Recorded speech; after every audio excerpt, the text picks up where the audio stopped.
The Church of the Good Shepherd, CGS Philippines, is a vision-driven church committed to manifest and apply the G12 core values. I am a true disciple, Christ-likeness and multiplying ministry. Caught by the vision. Understand, live, and transmit the vision. Committed to sell life, evangelism, leadership development, and multiplication. Passionate spiritually, devotional life, prayer and fasting, and holiness. Submission to authority, love, honor, and respect my leaders. Commitment to time, manage, and invest my time for the kingdom. Lifelong relationship, accountability, and responsibility. I love equipping and training. Training is my happy hour. I am a leader of 12 disciples. I am born to multiply. Accomplishing church goal setting. I support, help, and fulfill the goals. I want to see my church grow. Pray, work, and invest. The importance of young people. I will prepare the next generation.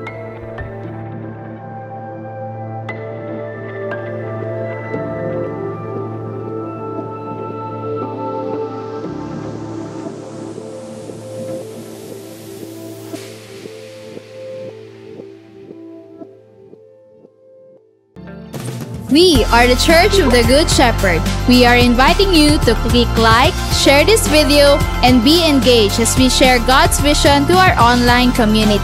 Disciples, be present and engage in our online classes.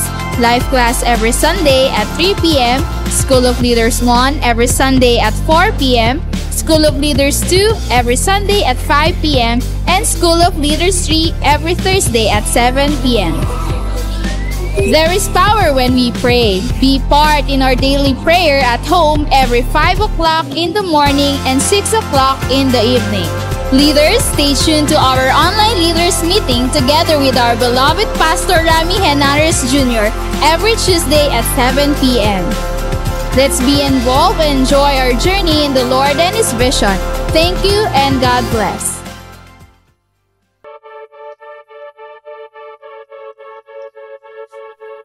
The Church of the Good Shepherd aims to make the vision of God manifest in the lives of people. People come not just to hear the Word of God, but at the same time train them as a disciple of the Lord Jesus Christ. Every Sunday after the worship service in the morning, disciples come in the afternoon to be trained in the class. Discipleship training consists of life class, where people learn how to live a life according to the will of God.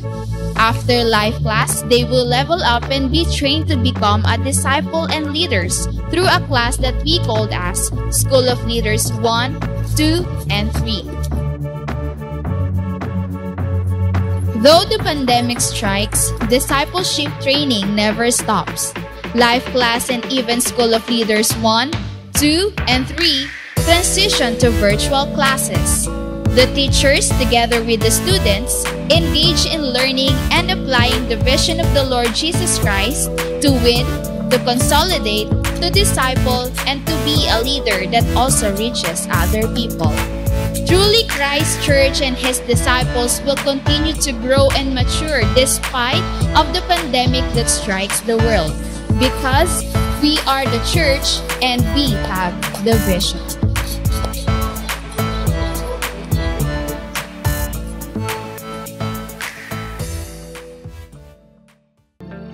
We are the Church of the Good Shepherd. We are inviting you to click like, share this video, and be engaged as we share God's vision to our online community. Disciples, be present and engage in our online classes. Life class every Sunday at 3 p.m., School of Leaders 1 every Sunday at 4 p.m., School of Leaders 2 every Sunday at 5 p.m., and School of Leaders 3 every Thursday at 7 p.m. There is power when we pray. Be part in our daily prayer at home every 5 o'clock in the morning and 6 o'clock in the evening. Leaders, stay tuned to our online leaders meeting together with our beloved Pastor Rami Henares Jr. every Tuesday at 7 p.m. Let's be involved and enjoy our journey in the Lord and His vision. Thank you and God bless.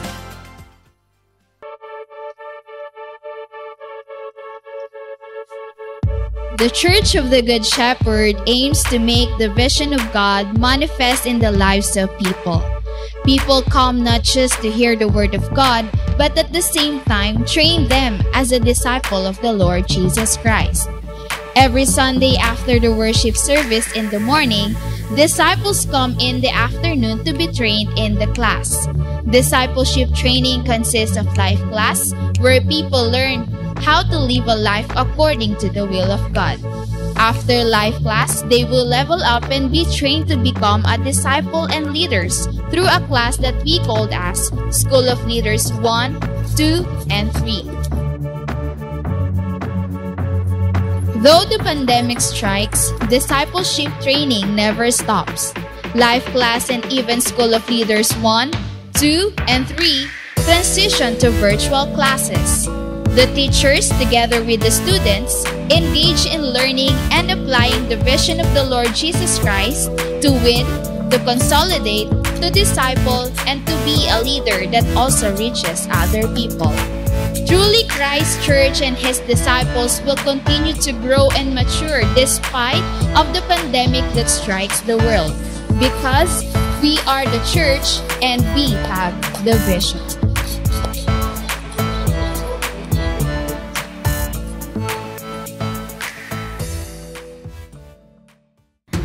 The Church of the Good Shepherd, CGS Philippines, is a vision-driven church committed to manifest and apply the G12 core values. I am a true disciple, Christ-likeness and multiplying ministry. Caught by the vision, understand, live, and transmit the vision. Committed to cell life, evangelism, leadership development, and multiplication. Passionate spiritually, devotional life, prayer and fasting, and holiness. Submission to authority, love, honor, and respect my leaders. Commitment to time, manage and invest my time for the kingdom. Lifelong relationship, accountability, and responsibility. I love equipping and training. Training is my happy hour. I am a leader of 12 disciples. I am born to multiply. Accomplishing church goal setting. I support, help, and fulfill the goals. I want to see my church grow, pray, work, and invest. The importance of young people.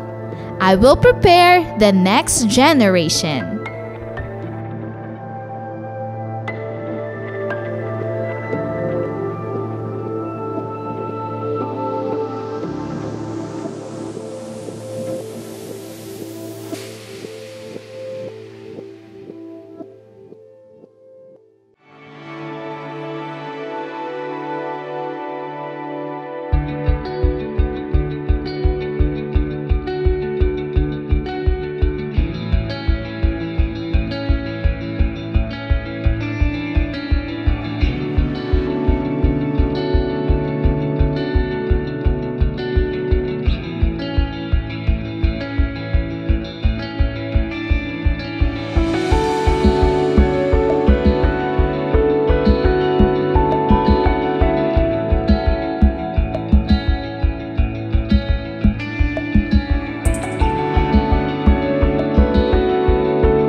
Muli, magandang umaga po sa inyong lahat. Welcome sa ating morning simbahay at ating welcome lahat nating mga cell leaders, lahat nating mga pastors, lahat po nating mga cell members, lahat po nating mga invites. Welcome po natin lahat ng mga nanay at tatay, mga kabataan, mga pamilya na nagtipon-tipon upang bigyan ng panahon ang ating pagsamba sa Diyos na buhay. Welcome po sa atin. Lalo na sa lahat nating mga kapatid na kasama natin dito na nasa labas ng bansang Pilipinas. Welcome po sa ating pagsamba sa Panginoon. At lalo na sa mga kapatid natin na nasa iba't ibang probinsya, sa iba't ibang sulok ng Pilipinas, Luzon, Visayas at Mindanao. Welcome po sa ating morning simbahay. At simulan natin ang lahat sa ating panalangin. Dakilang Diyos na makapangyarihan sa lahat, nagpapasalamat kami sa iyong presensya, even in online platform. Naniniwala kami, you are unlimited God at ikaw nangungusap sa puso't isip ng lahat ng mga anak mo, lahat ng sumusubaybay sa aming online platform. I pray blessing to all of us today and let your Spirit speak in the midst of us, O God. Saan mang dako ang mga anak mo sa oras na ito, ikaw po magpala sa buhay ng bawat isa as we go on our morning worship service. Pinagkatiwala po namin sa iyong lahat sa oras na ito. Sa dakilang pangalan ni Kristo Jesus. Amen and amen. Sabay-sabay po nating papurihan ng Panginoon.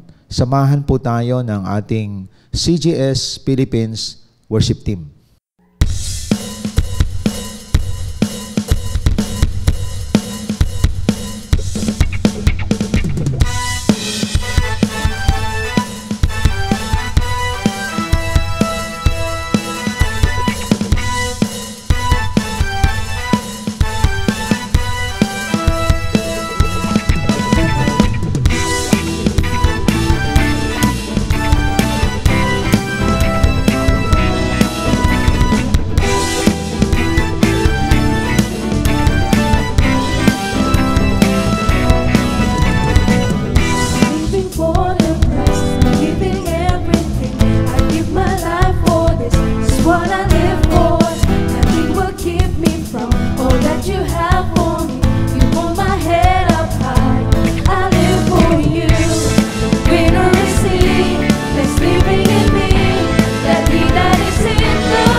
Salamat sa mga mensahe ng awitin na ating narinig. At ngayon po, ihanda natin ang ating mga ballpen, notebook, lalong higit sa lahat ang ating mga Biblia sa ating sama-samang pakikipag-ugnayan sa Panginoon sa Kanyang mga salita sa umagang ito. Now, ang ating pag-usapan ay common ito na naririnig natin, pero maraming naririnig ito, ngunit hindi na isasagawa. At tandaan natin, hindi tayo makapag-umpisa sa journey natin kapag wala tayo nito. At itong ating dala-dala dapat. At tandaan natin, napakahalaga nito sa buhay natin dahil ito ang unang dapat meron tayo. No, as we go on sa journey natin dito sa vision. Ang ating pag-usapan, makikita sa Hebrews 11 verse 6. Kung may mga Bible kayo, sabi sa Tagalog, kung hindi tayo sumasampalataya sa Diyos, hindi natin siya mabibigyang kaluguran. Sapagkat ang sinumang lumalapit sa Diyos ay dapat sumampalatayang may Diyos na nagbibigay ng gantimpala sa mga nananalig sa Kanya. Ang paksa natin, tatawagin natin the truth about faith in God. Ang katotohanan patungkol sa ating pananampalataya sa Diyos. Ang ginamit dito ay ang salitang pananampalataya. At ano ba ang kahulugan ng pananampalataya? In Hebrews 11:1, kunin natin yung definition ng pananampalataya. Ang pananampalataya ay pagtitiwala na mangyayari ang ating mga inaasahan at katiyakan tungkol sa mga bagay na hindi nakikita. So, ito ang definition ng faith. Ang faith sa Tagalog, pananampalataya. Nagtitiwala ka na mangyayari ang iyong inaasahan. Ibig sabihin, wala pa sa kamay mo, naniniwala ka, nagtitiwala ka na may mangyayari. At nakakatiyak ka na mangyayari yung mga bagay na hindi mo pa nakikita. So, ang pananampalataya sa English ay faith. Ito, magkaugnay ito, mga kapatid, bago tayo magpatuloy. Ang pananampalataya, faith yan. Ang paniniwala, believe. Ang pagtitiwala, trust. So, ibig sabihin, dito umiikot yan. Kapag may pananampalataya ka, naniniwala ka. At dahil naniniwala ka, nagtitiwala ka. Ayon. Pero malalim yung salitang faith. Kasi ginamit sa Hebrews 11:6, hindi kalulugdan ng Diyos ang walang pananampalataya. So, you want to please God, kailangan may faith po tayo. So, sabi nga sa 2 Corinthians 5:7, we walk by faith, not by sight. So, ang taong carnal, ang batayan niya, 5 senses. Ang taong spiritual, ang batayan niya, isa lang. Faith. So, tandaan po natin, pag sinabing faith, wala yan sa 5 senses. Hindi mo nakikita, hindi mo naririnig, hindi mo naaamoy, hindi mo natitikman, pero naniniwala ka. At yan ang ating pag-usapan. Kaya, ang katotohanan about faith in God, number 1, having faith pleases God. Ang pagkakaroon ng pananampalataya, kinalulugdan ito ng Diyos. Kung balikan natin ang Hebrews 11:6, kung hindi tayo sumampalataya sa Diyos, hindi natin siya mabibigyang kaluguran. Ibig sabihin, ang unang dapat na hawak natin at magkakaroon tayo is faith. Faith in God. Magkakaroon tayo ng pananampalataya. Now, bakit kinalulugdan ng Diyos ang mga nanampalataya sa Kanya? Kasi mga kapatid, ganito yan. Kaya siya nalulugod dahil naniniwala ka sa Diyos kahit hindi mo siya nakikita. Yan ang pananampalataya. Naniniwala ka sa langit. Kahit hindi mo pa nakikita ang langit, naniniwala ka may impyerno. Sino nakakita ng impyerno dito at sino nakarating sa impyerno? Wala. Sino nakarating sa langit? Pag nasa human flesh tayo, hindi natin narating yung langit. Pero we believe may heaven. Sino nakakita sa Diyos? Sa atin? Wala din. Kaya kung sabihin mong nakita mo ang Diyos sa panaginip, hindi totoo yan because God is Spirit. Ibig sabihin, ang pananampalataya, unang step yan para malugod ang Diyos sa atin. Ibig sabihin, ang pananampalataya, paniniwala sa mga bagay na hindi mo nakikita, pero pinaniwalaan mo yon. So mahalaga na meron po tayong ganitong pundasyon sa ating pagsunod sa Diyos. Mga kapatid, ang taong may pananampalataya, palaging may pag-asa yan. Hindi pa niya nakamit, inaasahan niya magkakaroon siya niyan. Ayon. Now, bakit kinalulugdan ng Diyos ang may pananampalataya? Tatlo ang component niyan. Ang faith nagpuproduce ng obedience. Si Abraham, hindi pa niya alam ang future niya nang marinig niya boses ng Diyos, sumunod siya. Ang pangalawa, saan ka nakakita kaisa-isa mong anak, ihandog mo sa Lord? At willing kang patayin yung anak mo dahil sabi ng Lord, ihandog mo sa akin ang anak mo. Si Abraham may faith sa Diyos.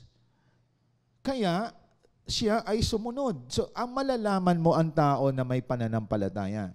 May obedience, may surrendered life, at may commitment.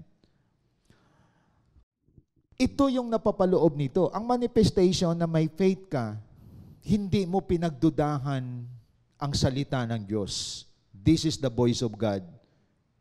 Ito na yung audible voice ng God sa time natin. Ngayon, kung hindi ka nagbabasa ng Bible, nagaantay ka lang ng literal na boses ng Diyos, nagaantay ka na makita mo ang Diyos ng dalawa mong mata, hindi mangyayari yan, mga kapatid. At kung mangyari man yan, maliligaw ka ng landas. Dahil walang nakakita sa Diyos ni isa sa atin. Because God is Spirit. Mamamatay tayo pag nakita natin yan sa time natin.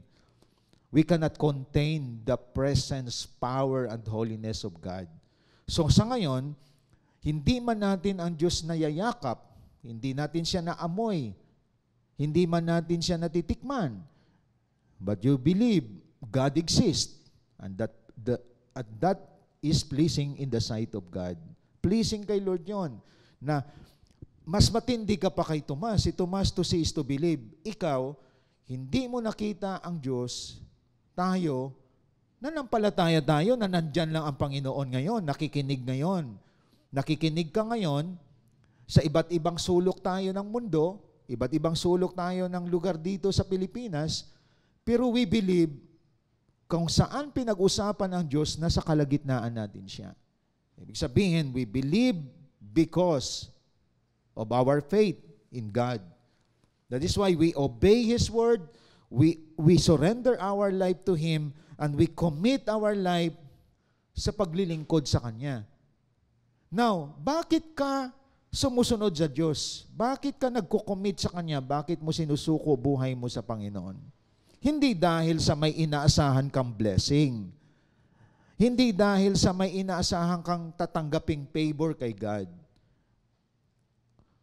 We believe in God because He is God.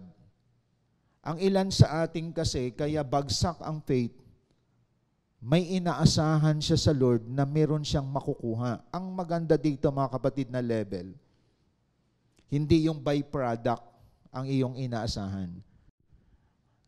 May matanggap ka man o wala sa Diyos, gumaling ka man sa sakit mo o hindi, yung expectation mo na mangyari sa buhay mo, na pinagpipray mo kay Lord, sagutin man yan o hindi magbabago yung faith mo sa Kanya. Because your faith nakarely sa Kanyang being as God. Hindi dahil sa makukuha mo sa Diyos. At the best example dyan, si Job. Righteous person siya. Pero nawala sa kanya lahat ng properties, namatay ang anak niya, mga anak hindi anak. Kinutya siya ng kanyang wife. Pero si Job hindi nakatingin sa mga resources. Hindi siya nakatingin sa mga blessing na binigay ng Diyos sa kanya. Ang tiningnan niya, ang mahalaga, totoo ang Diyos na aking pinaglingkuran. Ayon. Ibig sabihin, hubot-hubad siyang dumating sa mundo, hubot-hubad siyang alis, hindi magbabago titiwala niya sa Lord. Ang ilan sa atin, masaklap, tumatalikod sa Diyos kapag nawalan ng finances, hindi sinagot ang prayer, kasi nakatingin ka sa byproduct eh. Pero ang magandang pundasyon, bilang disciple na tagasunod, nakatingin ka, may Diyos sa buhay na humahawak sa atin. Sagutin man o hindi ng Diyos ang buhay natin, mahalaga, totoo ang Diyos na sinasamba mo. Maraming nanampalataya sa bato, sa object. Maraming nanampalataya sa hindi tunay na Diyos. Pero ang sinasamba natin, mga kapatid, God is Spirit, all-knowing, all-powerful, everywhere God. God is the one who uphold our life from the very start. Wala pa tayo sa tiyan ng ating nanay. Before the foundation of the world, may plano na si Lord sa atin. Hindi pa nilikha ang mundo. That is our God. Ibig sabihin, hindi nagkamali ang Diyos sa atin. Kaya, mabuti man o masama nangyayari sa buhay natin, may pagsubok man, may pagpapala man. Yung sinasabi ni Pablo, naranasan niyang maghikahos, naranasan niyang sumagana, pero nanampalataya pa rin siya sa Panginoon. Sabi niya, my God will supply all my needs. Ibig sabihin, tandaan natin ito mga kapatid, ang isang matibay na mananampalataya, matibay na disciple ng Panginoon. Mabuti, maganda, masama tingin mo sa nangyari sa buhay mo, may mga crisis kang dinaanan, ni 1% hindi ka nagbawas ng iyong pagtitiwala sa Diyos. Still you believe God, mga kapatid. Very clear sa Hebrews 11:6. Kaya anong nangyari kay Job? Binalik ni Lord sa kanya lahat, doble pa. Binalik lahat ng nawala sa kanya. Yun ang test. So, tandaan po natin mga kapatid, kapag sinabing faith, nanampalataya ka sa Diyos, hindi dahil sa may hinihingi ka o may makukuha kang pakinabang sa Kanya. Nanampalataya ka sa Kanya dahil Diyos siya. Upholder siya ng buong mundo.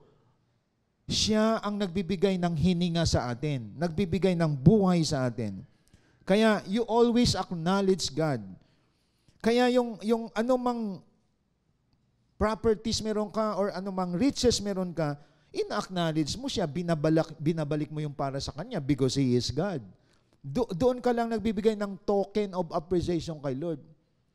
Kaya yung mga tao na very generous, yung mga tao na, kumbaga masasabi nating talagang 100% all out sila sa giving nila, all out sila sa devotion, all out sila sa prayer, all out sila sa winning soul, all out sila sa morning simbahay. Isa lang dahilan yon. You believe in God. You have faith in God. Kaya ka nagbabasa ng Bible kasi ang Diyos ang may sulat niyan eh. Hindi ka magbabasa ng Bible kung tao ang tingin mong sumulat niyan. Kaya ka nag-pray kasi nanampalataya ka na nakikinig ang Diyos sa iyo. Kaya ano lang yan, reverse mga kapatid, ang hindi nagpipray, hindi nagbabasa ng Bible, ang hindi nagbabalik ng para sa Panginoon, ang hindi sumasamba, ang kanyang saligan ng buhay niya nakikita, nararamdaman, nakasalalay sa kanya lahat sa 5 senses. Pero ikaw, isa lang, faith. Kaya ang operation natin sa ating journey in life, isang word lang. Faith. Because you believe in God, that is why you devote your life in prayer, you devote your life in daily devotion of His Word. You give your time in simbahay. You give your time sa community of people in your cell group because you believe that is for God. Ibig sabihin, we walk by faith, not by sight. Lahat ng galawan natin dito, mga kapatid, dahil higit sa lahat, matindi ang pananampalataya mo kay Lord. Walang bawas yan kahit 1%. 101% you believe in God. Kaya ka nagwi-win soul, kaya ka nagpapadisciple, kaya ka nagde-devote sa Word of God. Mga galamay ng Diyos yan eh. Yan ay mga binigay ng Diyos sa atin. Maging lifestyle natin yan because you are a person of faith. Ikaw yung taong may pananampalataya. Ayon. So tandaan po natin, hindi ka makagalaw sa lahat ng gawaing espiritual pag wala kang pananampalataya. Ang utak mo lang palagi nakikita ng mata. Maganda to. Ang naririnig ng tenga mo. Maganda to. Ang natitikman mo. Ang human flesh, nag-ooperate sa 5 senses. Ang spiritual person, isa lang ang operation niya. Faith. Pananampalataya niya sa Diyos. And that is pleasing in the sight of God. You believe you can complete your 12 this year. That is why you set goal. You plan. You believe you will become a leader of leaders. Hindi mo pa nakikita, pero wino-workout mo. Ibig sabihin, pakinggan nyo to, lahat ng tinatrabaho mo may kasamang pananampalataya.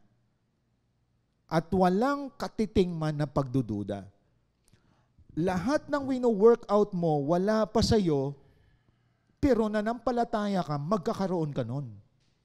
Yun ang faith. And having faith pleases God. That is why a person of faith always acknowledge God, always worship God, always walk according to God's will. Kasi may faith ka na ang Diyos nandyan, nakatingin siya sa iyo. Alam mo na ang Diyos, nakikita niya puso mo, nakikita niya yung isip mo. Kaya sa first point natin, ang mahalaga dito, you don't look sa byproduct. Hindi ka nakatingin sa blessing, nakatingin ka sa existence of God. Na itong sinasamba ko, totoong Diyos ito, dito ako lumuluhod, dito ako tumatawag. Because God is Spirit. Kaya wala kang any object. Hindi mo sinasamba yung cross. Hindi mo sinasamba bato. Hindi mo sinasamba yung kahoy. Nagsasalita ka kahit saan. Kausap mo siya because you believe God is Spirit. Kahit sa bus ka, eroplano ka, kotse ka, anumang transportation, barko ka, nandyan ang Diyos. At I believe kahit dito sa online platform, kaya like what I said, we cannot limit God. Hindi mo pwedeng sabihin na sa church nyo lang nandun ang Diyos, sa building nyo. God is everywhere, even in online platform. Marami kayo na bago buhay dito sa online platform. So masasabi natin, hindi ba sa Diyos to? Nagpapakita lang, nagmamanifest na there is God that exists. Kaya nga, kapag may proper knowledge ka about God, proper din ang paglapit mo kay Lord. Tama din paglapit mo, proper ang knowledge mo, understanding about who He is in your life. Mga kapatid. Pero kung sinasabi mo, ang Diyos sa isang lugar lang, hindi din improper understanding yung patungkol mo kay God. No? Kaya nga ngayong umaga, inaayos tayo kasi marami sa atin sumusunod pero wala na palang pananampalataya. Ginawa na niyang programa ang pagsunod o kaya activity. Tandaan natin, all of us ay nasa operation of faith. No? Kaya balikan mo yung pananampalataya mo. Kaya ka 100% sa lahat ng mga gawaing espiritual, sa likod nun, may pananampalataya ka sa Diyos. Nagtitiwala ka na may Diyos. Kaya ka may faith sa Kanya. You trust God. Kaya nga, trust and obey. Si Abraham, sumunod siya, nagpasakop sa Diyos because of faith. At sa ginawa niya, may kasamang pagsunod. Handa niyang ihandog ang anak niya. Kaya ang component ng faith, tatlo yan. Obedience, surrendered, and commitment. Walang duda ka sa Panginoon. At yun ang dapat taglayin po natin. Ngayon, kapag meron ka niyan, ang tindi ng pananampalataya mo sa Panginoon. No? Kaya ang taong may pananampalataya, number 2, having faith makes all things possible. Alam nyo ba na kapag may pananampalataya ka, nagkakaroon ka ng kaisipan, lahat ng bagay posible. Ayon. Example, Matthew 17 verse 20 to 21. Anong sabi sa Matthew 17:20-21? Ano pong sabi po dito? Sumagot siya, dahil sa maliit ang iyong pananampalataya. No? Sa Matthew 17:20-21. Dahil sa maliit ang iyong pananampalataya, tandaan ninyo, kung kayo'y may pananampalataya sa Diyos na sinlaki ng buto ng mustasa, maaari ninyong sabihin sa bundok na ito, lumipat ka roon, at ito'y ililipat nga, tunay na walang bagay na hindi ninyo magagawa. So walang bagay na hindi ninyo magagawa. So kapag may faith ka like a mustard seed, ultimo ang bundok. Sabi nga dito, kayang lumipat. Mga kapatid, parang imposible. Ibig sabihin, wala pa pala sa butil ng mustasa ang faith natin. Kasi sabi ni Christ, kahit may butil, katulad ng butil ng mustasa ang faith mo, kaya mong palipatin ang bundok. Now, another thing, dito sa Luke 18, no? Luke 18, verse 27, ang mga bagay na hindi kayang gawin ng tao ay kayang gawin ng Diyos, tugon ni Jesus. So, another supporting verse na all things are possible with God. Ang hindi magagawa ng tao, magagawa ng Diyos. What's the context? Ang context dito, ang mayaman, nahirapan siyang sumunod kay Jesus. Kasi inutusan siya ni Jesus na ibigay mo lahat, sumunod ka sa akin. So, imposible sa mayaman ang sumunod kay Jesus Christ. Pero sabi ng Panginoon, ang mahirap gawin ng tao ay kayang gawin ng Diyos. Kaya pansinin ninyo, mga kapatid, napakahirap sa mga mayaman ang makapasok sa kaharian ng Diyos. Mas madali pa daw makaraan sa butas ng karayom ang isang kamilyo kaysa makapasok sa kaharian ng Diyos ang isang mayaman. Sinabi ni Christ ngayon dito, ang hindi kayang gawin ng tao, kayang gawin ng Diyos. What's the context? Kahit mayayaman sa panahon natin ngayon, marami na nabago ang buhay. Maraming mga mayayaman ngayon, mga millionaires, mga masasabi nating umunlad sa kanilang mga hanap buhay. Mayayaman sila. Pero nabuksan sila. Dati mga mayaman, ang dinidiyos nila pera, kayamanan nila. Ngayon marami na nabubuksan kasi all things are possible with God. Lesson. Anong lesson? Kahit pinakamasama kang tao, kaya kang baguhin ng Diyos. Because of faith. Tayo lang, mga kapatid, mga kamag-anak natin, akala natin imposibleng mabago buhay ng mga mahal natin sa buhay. But because of our faith, makes all things possible. Sa ngayon, sa ating online simbahay ngayon dito, maaring meron dito, nawalan ka na ng pag-asa kasi may maluba kang sakit. Maaring meron dito ngayon, malaki problema niya sa finances. Maaring meron dito ngayon sa atin, masisira na ang kanilang pagsasama bilang mag-asawa. Nanampalataya ba kayo na lahat ng yan posibleng ayusin ni Lord? Ang wasak na relasyon, kaya niyang buuin. Ang kakulangan sa finances, kaya niyang i-restore. Kahit cancer ang sakit, kayang pagalingin ng Panginoon. Kasi ang hindi kayang gawin ng tao, kayang gawin ng Diyos. Manampalataya lamang tayo sa Kanya. At yan ang dapat na makita sa atin, mga kapatid. Sabi nga, faith makes all things possible.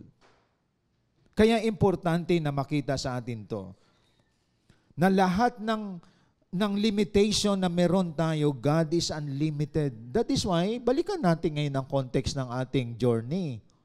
Imposible bang makabuo ka ng 12 this year? Imposible bang makabuo ka ng 12 disciples? Imposible bang makabuo ka ng 12 leaders? Posible. Isa lang gamitin natin, faith. Then, tandaan natin, sinabi sa James, faith without work is dead. Nanampalataya ka ba na you can produce disciples, leaders, and you become a leader of leaders? Sigurado lahat dito magsasabi, yes. Then work for it. I-work out natin to. Kasi wala namang ang faith without work is dead. Nakahiga ka lang dyan sa bahay. Palagi ka lang online games.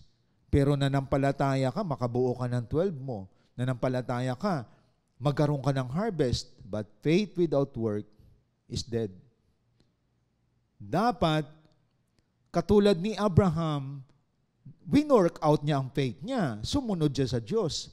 So pag sinabing, ang faith na may work, after that, you pray, you plan, you work for it, hindi yung tinambayan mo na lang ang faith mo. So lahat ay posible. Halimbawa, gusto mo magiging doktor, engineer. May faith ako, maging doktor ako. Hindi ka naman pumasok sa school. So ano nangyari sa iyo? Hanggang pangarap lang, mga kapatid. Kaya lahat na nakarating sa pangarap nila, nakatapos sa school, ang daming pinagdaan ng hirap noon, pati parents, dinaanan ng hirap na noon. Pero may pananampalataya ang anak na to, makakatapos siya. Nawalan sila ng finances. Gumawa siya ng paraan.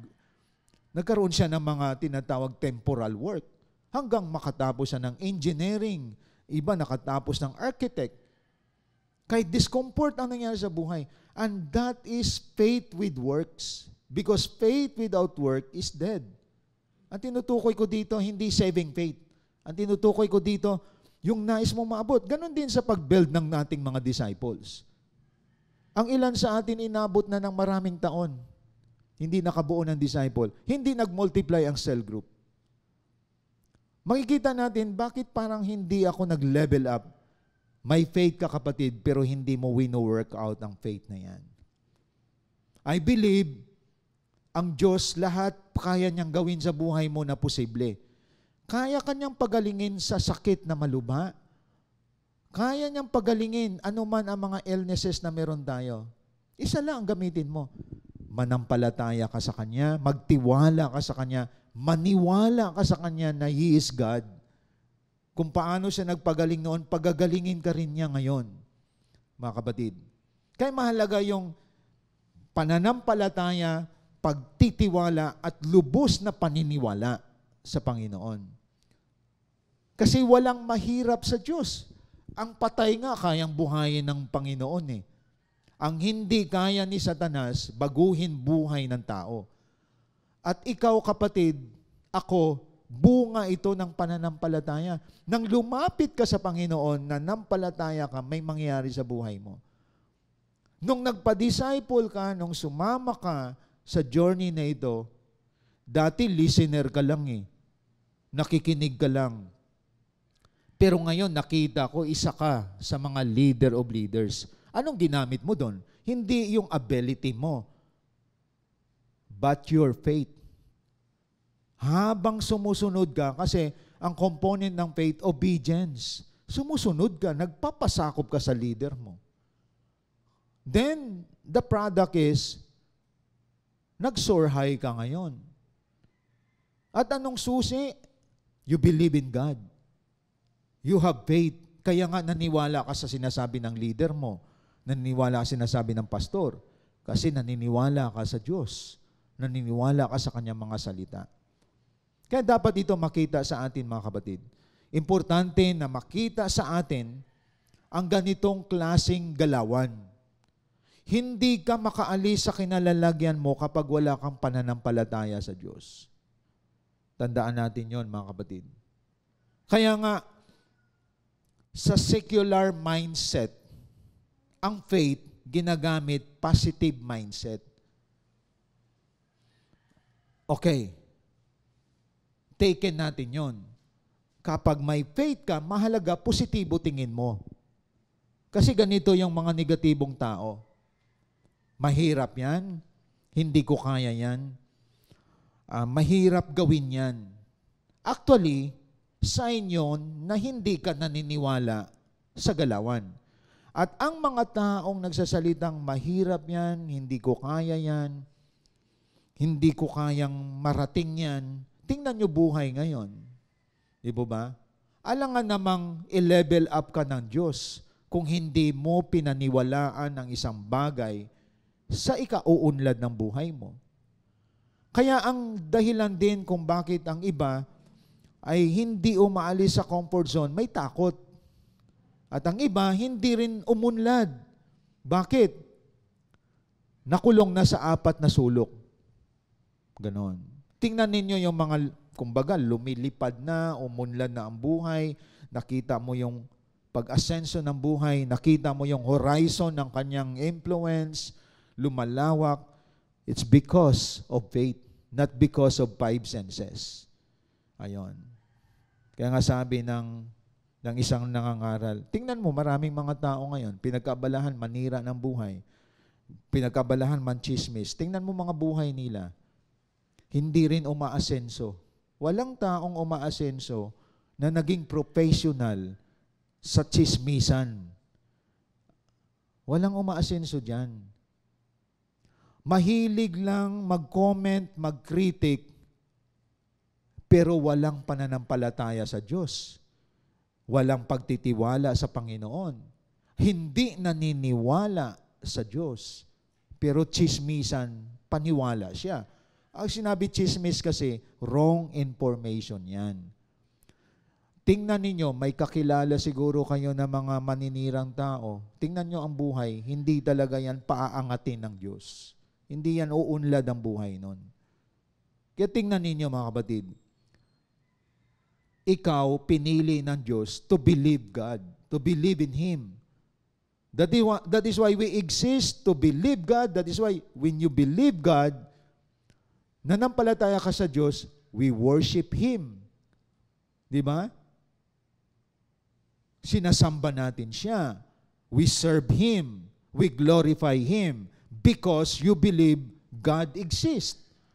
At nakita mo, maganda ngayon ang takbo ng buhay mo dahil you are not only operating in 5 senses, 6 na yung senses na ginagamit mo. 5 senses plus faith. Ayun. So you become human person at the same time you become a spiritual person. Kaya, having faith makes all things possible. Posible lahat. Kaya may positive mindset ka. Iniisip mo, makukuha ko to. Na-develop mo ngayon ng isang tao, naging leader yan. Alam niyo, the greatest accomplishment in life is not that you have house and lot. Hindi. Ang greatest fulfillment in life, hindi yung may bahay ka, may lupa ka, may pera ka sa bangko, stable ang trabaho mo. Hindi. Ang greatest fulfillment in life, may isang tao na naging leader of leaders because of you. Hindi ka makakalimutan nun. At yung tao na yan, maraming mababago ang buhay. And that is your legacy here on earth. Hindi material things. Ang iba ngayon, maraming na na-produce na leader of leaders. Maraming na nabago ang buhay. At tandaan mo kapatid, that is satisfying sa lahat. Ang iba, 5 kotse. Iba, daming bahay, daming lupa. Until now, hungkag pa rin ang buhay.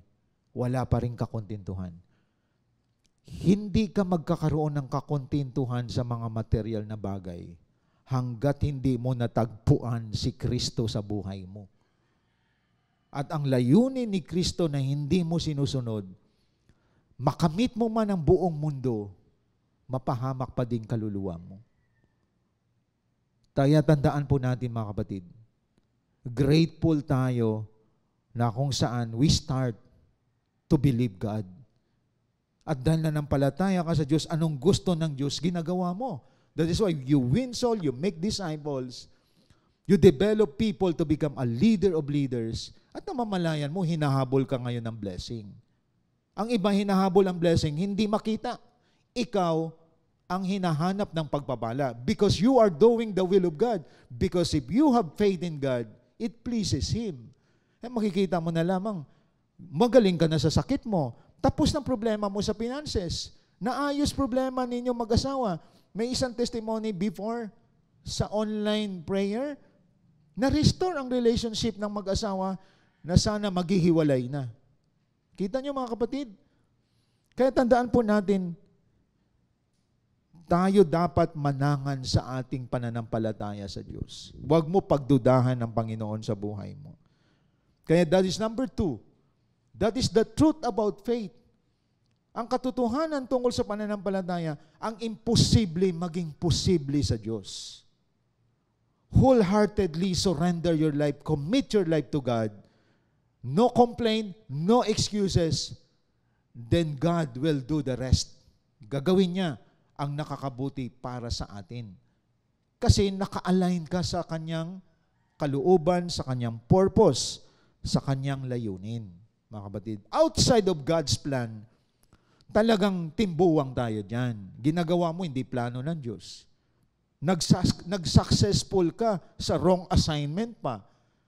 May mga nag-success pero wrong assignment ang success nila. Ikaw, nag-success ka because you're doing your assignment according to the will of God. May satisfaction ang puso mo. Kaya listen to this, mga kapatid. Ano man ang kinalalagyan mo ngayon, huwag ka magbawas ng pananampalataya mo sa Diyos. Parang hindi ako sinasagot ng Diyos. Punta na lang ako sa albularyo. Ayun, bagsak ka dun. Tandaan natin, sagutin ka man o hindi ng Diyos. Gumaling ka man o hindi. Makaranas ka man ng kahirapan. Nakaranas, sunod-sunod na mga crisis. Tapos to, meron na naman. Ang faith mo, matatag pa rin sa Lord. Dahil alam mo, totoo tong Diyos na sinasamba ko. Ayun. Nakita niyo mga kapatid? Ang iba nga hindi natanggap ang promise, namatay sila pero may faith pa rin kay God eh. Basahin niyo buong verses ng Hebrews 11. Doon niyo makikita. Ma-amaze kayo. Iba nilagari ng pahati. Hindi nabawasan ang faith nila sa Panginoon. At lahat ng bagay posible sa Lord. Tandaan niyo yon mga kapatid. Kaya, having faith makes all things possible. Posible. Tandaan natin, hindi tayo nabubuhay lamang dito sa material world. May spiritual world. At hindi natin nakita yon, but we believe, may langit. Naniniwala tayo, yun ang kinatutuwa ng Lord sa atin. Di ba? Parang katulad yan ang faith. Nakita mo ba bituka mo? Pero naniniwala ka, may bituka ka.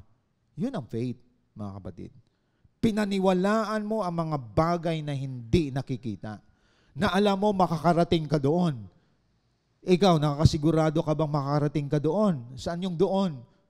Langit o impyerno? Di po ba? So kapag may Jesus Christ ka, sa langit tayo pupunta. Hindi natin nakita si Jesus, hindi natin nakikita yung langit, pero nanampalataya tayo. That is why we are operating in faith, mga kapatid. Number 3, having faith overcomes fear. The opposite of faith is fear. Kaya tandaan ninyo ito mga kapatid. Marami po takot. May takot ngayon. Fear of the unknown. Natatakot sila sa future ng family nila. Ano na kinabukasan ng pamilya ko kapag mawalan ako ng trabaho. Pag nagkasakit ako. Pag nalugi ang negosyo ko. Kasi kapag walang faith, ang kapalit, takot. So hindi maganda na nabubuhay ka sa takot. Nag-iisip ka nang wala pang nangyari sa buhay mo. No? Natatakot ako kung kailan ako mamatay, hindi ko alam, takot sa kamatayan, takot mawala ng trabaho, takot malugi sa negosyo, takot sa kinabukasan ng kanyang pamilya. Pero tandaan natin, pwede palitan yung fear ng faith. Mindset. Yun nga. If you have faith, you have positive mindset.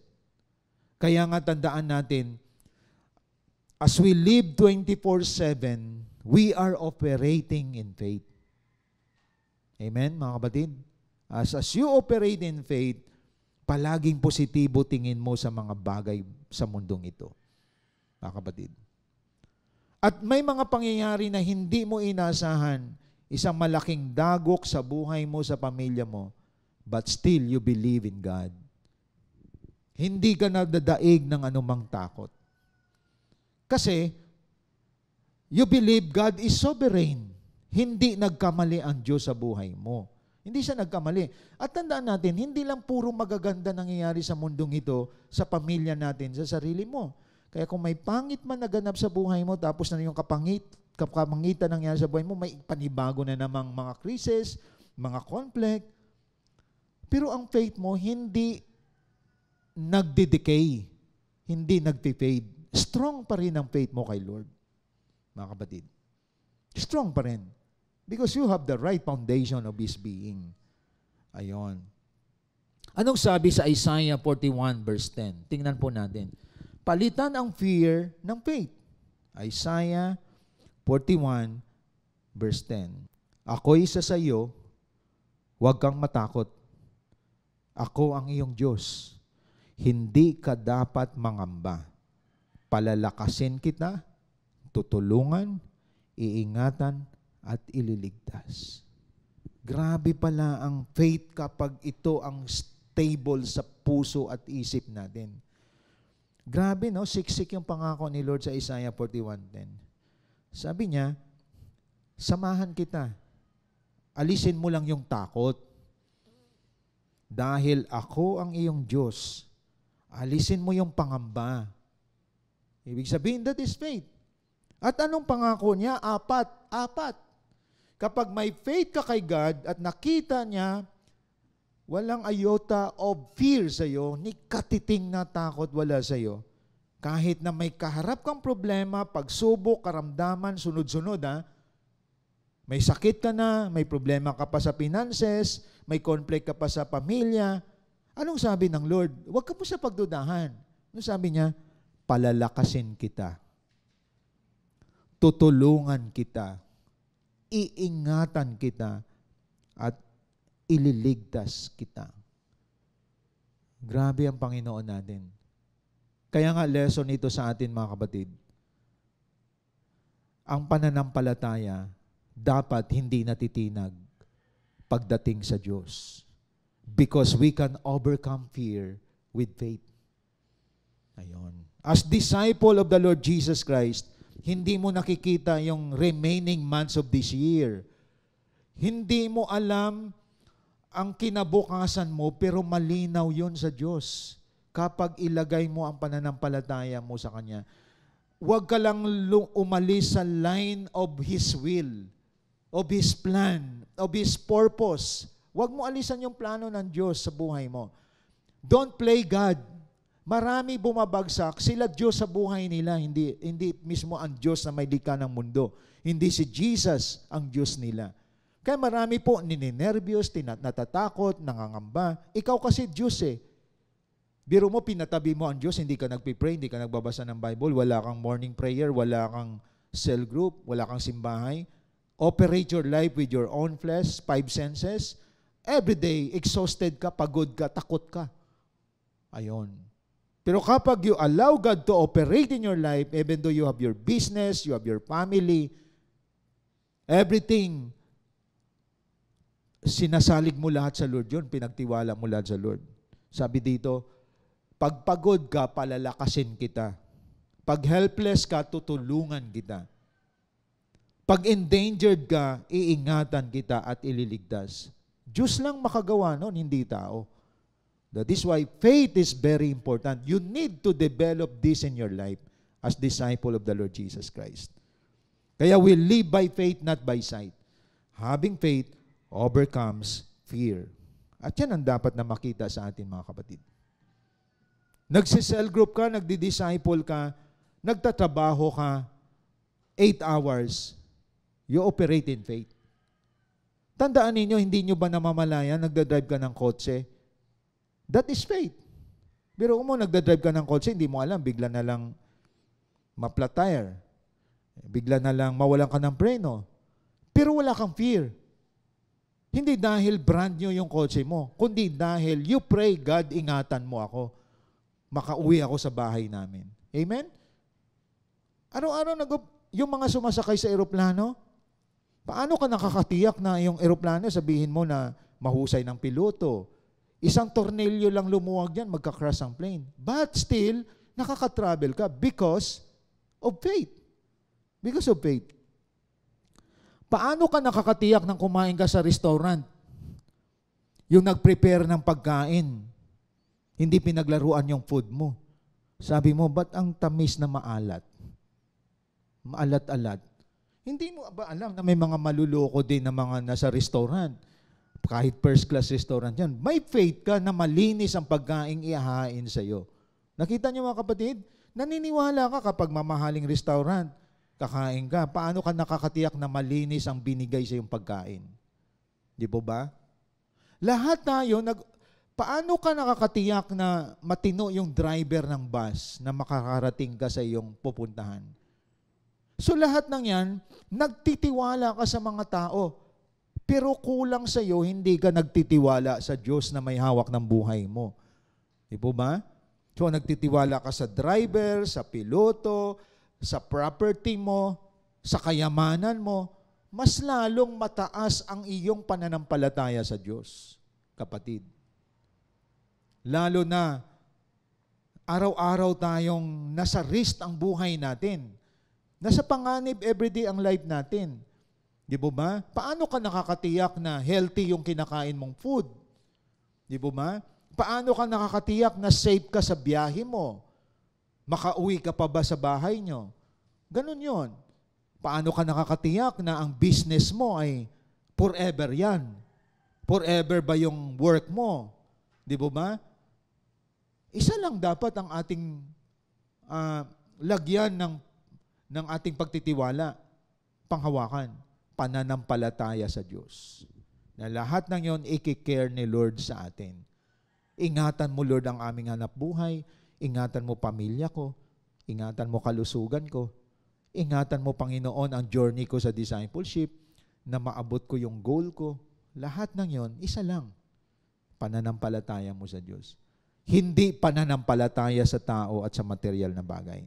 Kaya naway sa umagang ito, makita ninyo mga kapatid, napakahalaga na ating patibayin ang ating pananampalataya sa Diyos. Hindi yung paniniwala mo sa sarili mo at pagtitiwala mo sa mga tao sa paligid. Ang una nating ayusin, our faith in God. Kasi kapag ayos at stable ang faith mo kay Lord, in good times or bad times, in crisis, problems, adversity, still you stand firm. Matibay ka pa rin nakatayo. At hindi ka natitisod sa Diyos. Hindi ka natitisod at tumatalikod sa paglilingkod sa Kanya. At yun ang mga disciple or leader ng ating Panginoon. Kaya develop, improve, strengthen your faith in God, mga kapatid. Kasi kinalulugdan niya ng Diyos and all things are possible. Walang mahirap sa Diyos. Kahit ikaw ng pinakamay matinding problema at karamdaman, kayang lutasin ng Lord yan. All things are possible to Him. Then live every day by faith, not by fear. Huwag kang matakot, magtiwala ka sa Panginoon. Huwag kang mabalisa. Kasi ang pagkabalisa ay hindi galing sa Lord yan. Kaya be positive every day. That is operation of faith. Positibo tingin mo araw-araw. May mabuting gagawin si Lord sa buhay ko araw-araw. And that is faith. Kaya sa ating pagtatapos, mga kapatid, tandaan po natin to. Faith destroys negativity. Sinisira ng faith ang mga negative mindset. Excuses, doubt, and worries. Ito sinisira yung mga nagdududa, nag-aalangan, yung maraming dahilan. Kapag may faith ka, walang maririnig yan sa bibig mo. Instead, it always clings to a positive mindset.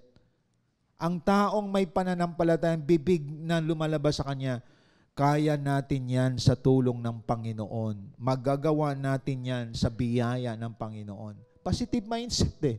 Pati utak na nalagyan na ng positibong kaisipan. Maabot din natin yan. Kaya i-work out natin to. Yun ang taong may faith. Nakakling siya sa positive mindset. A person of faith is not afraid to take risk if it is for the glory of God. Ayan. Kahit sa mga panganib, hindi siya natatakot. Ang mahalaga, makapagbigay siya ng glory sa Lord. Hindi siya takot iwanan ng kaibigan. Hindi siya takot na mawalan. Basta makapagbigay ng glory sa Lord. Kahit buhay niya, hindi siya takot na nasa panganib. Basta ang ginagawa niya is for the glory of God. Mga kapatid, hindi pa natin naranasan ang lahat na naglilingkod kay Lord ng panahon ni Christ, mga disciple niya, may nilason, pinako ng pabaliktad, nilagari ng pahati, pinakain sa leon. Hindi nag-fade ang kanilang faith kay Lord. Kaya naway sa umagang ito, balikan mo yung pananampalataya mo sa Lord. Nandyan pa ba? Nandyan pa ba ang faith na yan? Dahil bahagi yan ng ating journey in life. At yan ang ating panghawakan sa buhay natin. We must have the shield of faith sa mga pakanan ng dyablo sa buhay po natin. Kaya naway sa umagang ito, nakita niyong katotohanan, mahalaga pala, nananangan ako sa pananampalataya ko sa Diyos. Hindi sa naramdaman ko, nakikita ko, kundi pananampalataya, pagtitiwala, paniniwala sa aking Diyos na buhay. Sa oras na ito, before I release blessing, sama-sama nating mga kapatid pakinggan, sambahin muli natin ang ating Diyos na buhay, dadalhin sa atin ng CGS Philippines Worship Team.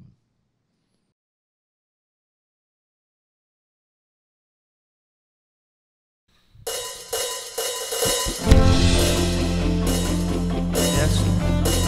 Worship you, thank you, and we glorify you today, God. Let's worship the Lord. Come on, church. Through you, I can do anything. I can do all things, 'cause it's you who gives me strength. Nothing is impossible.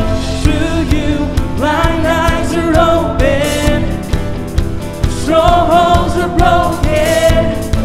I am living by faith. Nothing is impossible. Nothing is impossible. Thank you, Jesus. Nothing is impossible. Nothing is impossible. Let's declare, come on. Nothing is impossible.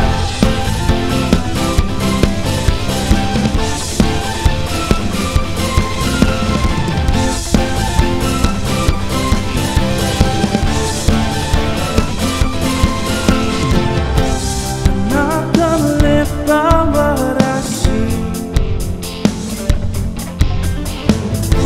I'm not gonna live by what I feel. Deep down I know, deep down I know that you're here, here with me. I know that You can do anything. Through you, I can do anything. I can do all things, 'cause it's you who gives me strength. Nothing is impossible. Through you, blind eyes are open, strongholds are broken. I am living by faith. Nothing is impossible.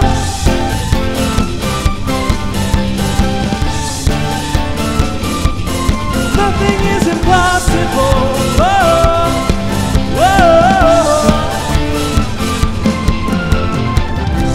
Speak to every limitation. Let's declare, come on. Victory is my declaration. Same power that raised you from the grave is in me.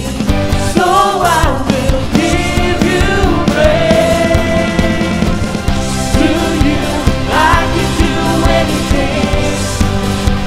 I can do all things, 'cause it's you who gives me strength.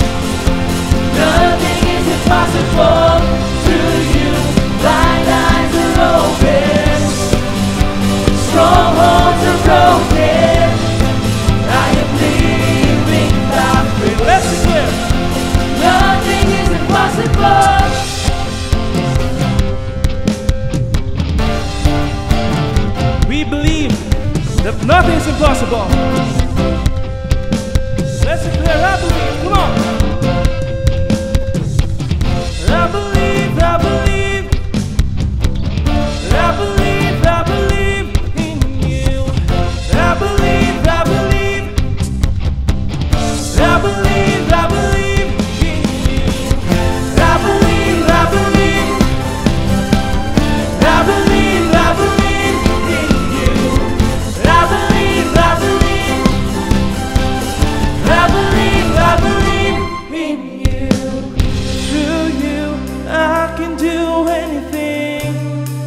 can do all things, 'cause it's you who gives me strength. Nothing is impossible through you. Blind eyes are open, strongholds are broken. I am living by faith. Let's say, come on. Nothing is impossible. I believe, I believe, I believe, I believe in you. I believe, I believe, I believe, I believe in you. The best place, the best love sa ating Panginoon. We thank you, Jesus.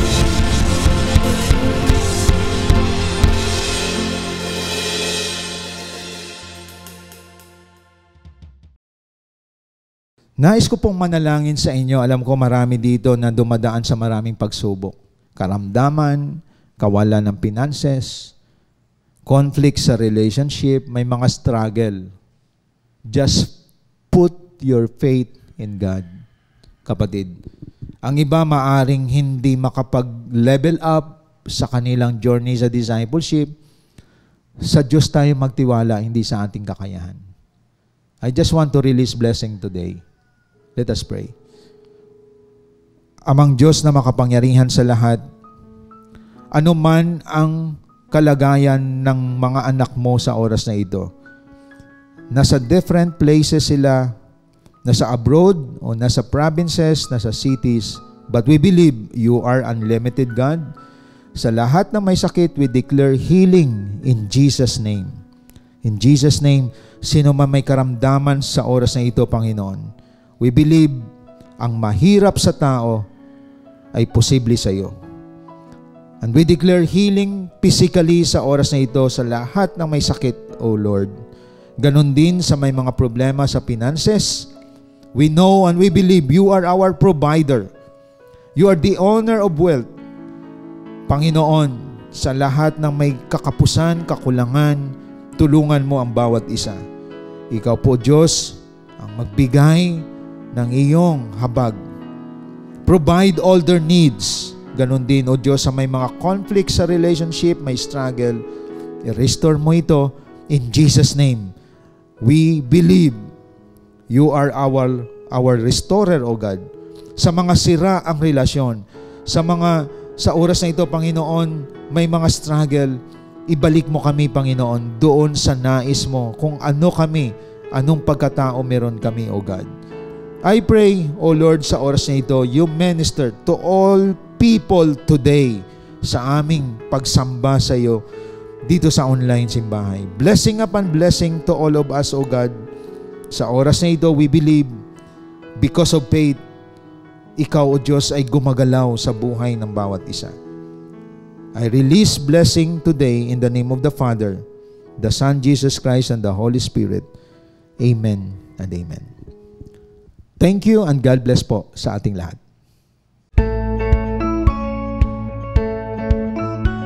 Hope you've been blessed by the message of God today as we continue to extend our calling in loving God and loving people even in online, and keep you more updated to our journey in God's vision. Connect to us wherever you are. Like our Facebook page, follow us on our Instagram account,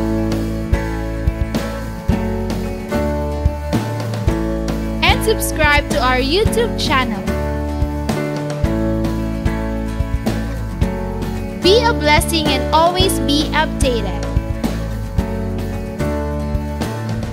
Are you blessed?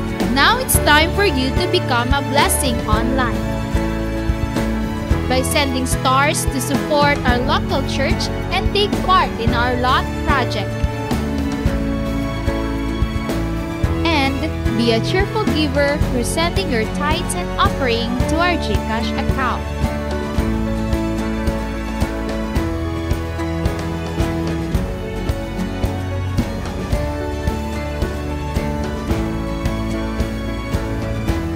See you on our next online worship. Thank you and God bless.